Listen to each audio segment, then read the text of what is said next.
राजा चित्रकेतु जो है उनके वज्रासुर का पूर्व जन्म का वृतांत है कि राजा चित्रकेतु अपने पूर्व जन्म में पिछले जन्म में थे।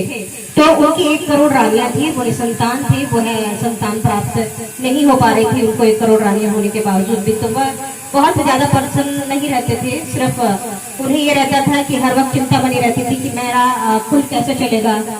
तो यही वजह से वो परेशान रहते थे। फिर ऋषियों ने, जो उनके राज्य के ऋषि थे, उनसे बातचीत होती है। उन्होंने कहा कि हम यज्ञ करते हैं पुत्र प्राप्ति के लिए, तो आपको एक पुत्र प्राप्त हो जाएगा।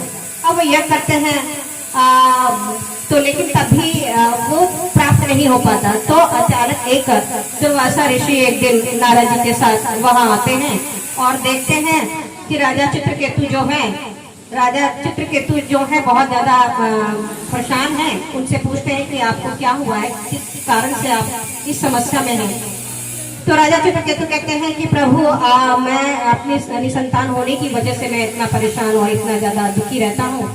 मुझे एक पुत्र की आवश्यकता है ताकि मेरे जो परलोक सुधारे हुए पूर्वज हैं उनको तर्पण हो सके।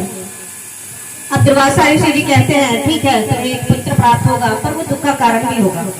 तो वो कहते हैं कि प्रभु शीश झुकाकर आज्ञा प्राप्त कर लेते हैं कि हाँ मुझे एक पुत्र हो। तो उन्होंने कहते हैं कि आपको अब पुत्र प्राप्त हो जाएगा।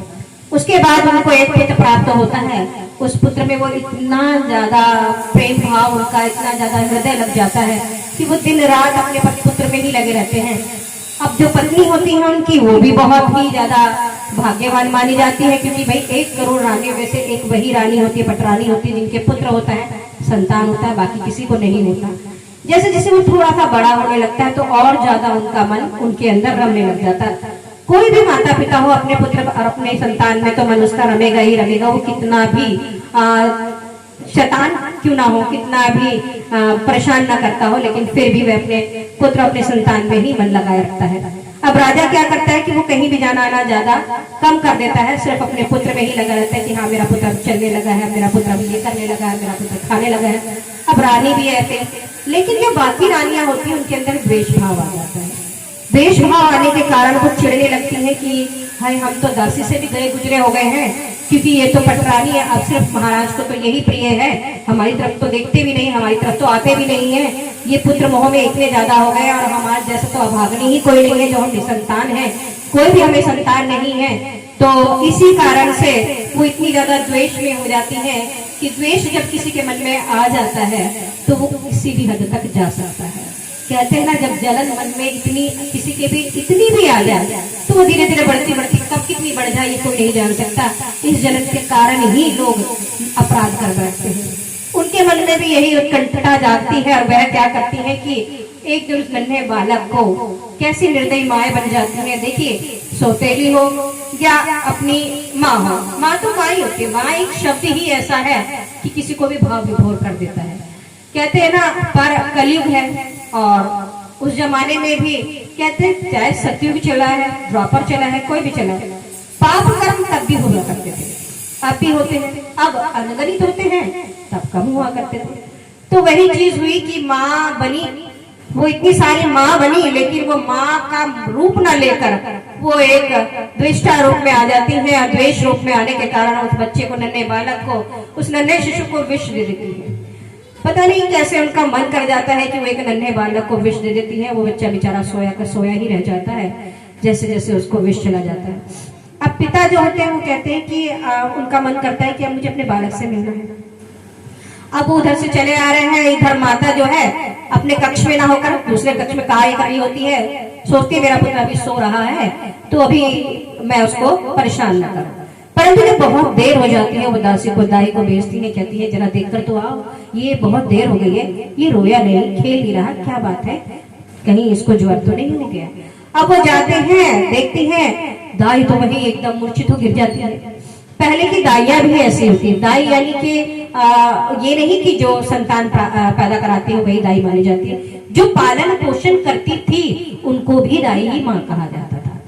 तो दाई माएँ जो है वो भी पूरी माँ के ही बराबरी ही रखती थी, वो इतना भाव उनके अंदर था। तो वो क्या होता है कि जैसे दाई माँ उनको देखती है बच्चे को कि इसके अंदर तो कुछ नहीं रहा, तो वो मूर्छित हो गिर पड़ती है, यानी चक्कर खाकर जमीन पर गिर पड़ती है, हाय हाय कर कर। तो माता तक ये जब आवाज पहुंचते कि हैरी क्या हुआ, तेरी आवाज ऐसी क्यों लड़खड़ा रही है, क्या हुआ मेरे पुत्र को। भागती हुई चिखती चिल्लाती है, जैसे वो अपने कक्ष में आती है, बालक को देखती है, देखते ही धड़ाम से वह भी मूर्छित होकर गिर जाती है जमीन पर। अब जब राजा धीरे धीरे वही आ रहे होते हैं, जब बाहर से उनको ये रोने धोने की आवाज लगती है तो वो कहते क्या हुआ, वो भी दौड़े दौड़े भाग के चले आते हैं। जैसे अपने पुत्र को देखते हैं वो भी मूर्छित हो धड़ाम जमीन पर गिर पड़ते हैं कि हाय मेरे पुत्र, हाय मेरे बालक, अरे तू पैदा हुए तुझे दिन ही कितने हुए हैं, तेरा सुख हमने लिया ही कितना है जो तू हमें छोड़कर चल दिया, अब हम कैसे जिएंगे, कैसे हमारा निर्वाह होगा। माता जो है फूट फूट कर रोने लगती है, पिता फूट फूट के रोने लगता है, पूरे जो राज्य में है शोक व्यवस्था फैल जाती है। इतनी ज्यादा शोक व्यवस्था क्योंकि सभी का मोह उस बालक में हो चुका होता है। अब क्या करें कि भाई वो रो रो के इतने दुखित हो चुके होते हैं कि ना अन्न जल सब कुछ त्याग देते हैं, बीतते जाते हैं दिन, लेकिन वो उसी अवस्था में रहते हैं, कभी अचेत कभी विचेत। यानी अचेत का मतलब होता है बेहोश होना, विचेत यानी कि फिर संभल जाना, तो कभी अचेत कभी विचेत की परिस्थिति में रहते हैं।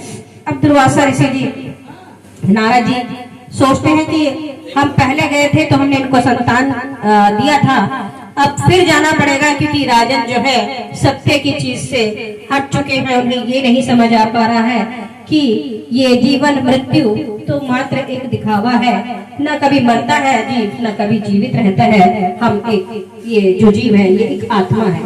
अब क्या होता है कि वो वापस आते हैं, वेश बदल कर आते हैं, राजन के पास आते हैं, पूछते क्या हुआ, तो बताते हैं कि भाई वो अब फिर से निसंतान हो चुके हैं। अब वो बहुत फूट फूट के रोते हैं। अब दुर्वासा ऋषि जी काफी समझाते हैं कि कौन है ये पुत्र, पहले क्या था, आज क्या है, कल क्या होगा, तुम क्या जानते हो इसके बारे में, तुम कौन हो और कौन थे, कौन होगे अगले जन्म में, क्या तुम जानते हो। अब जो है राजन को थोड़ा थोड़ा चेत आना शुरू होता है, तो वो कहते हैं कि प्रभु आप है कौन, आप वेश बदलकर कोई ना कोई देव जरूर है, क्योंकि इतनी समझदारी वाली बातें, इतनी आत्मज्ञान वाली बातें कोई मनुष्य तो नहीं कर सकता।